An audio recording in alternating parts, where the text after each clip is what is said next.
Today we're going to talk about an original manufacturer's part versus an aftermarket part. Because at Rob Wagner Auto Body, we believe in excellence, and knowledge is power.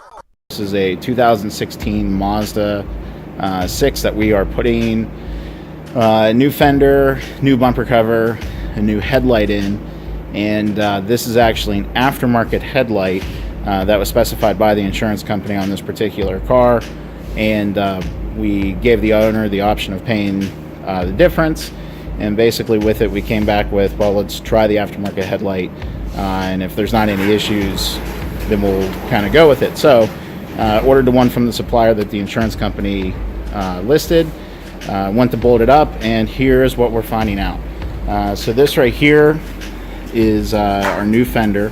So this is all fresh paint, and we can kind of see how right up in here we have a 1.5 millimeter gap, and then it goes down to no gap.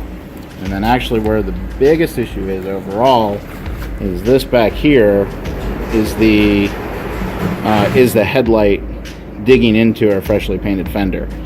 So if we just would have bolted this up and delivered it to the customer, they may not have necessarily had any issue with the fitment right off the bat. However, it's one of those things where eventually that would dig into the paint, cause premature corrosion, and from there, so it's a little bit more than just an issue of a cosmetic issue. Then down here, we can see that there's about a 2.5 millimeter gap going across the bottom. And then the other issue too is if we look at it from this side, we can see that that is not fitting flush at all with the new fenders. Now let's try an original manufacturer's part.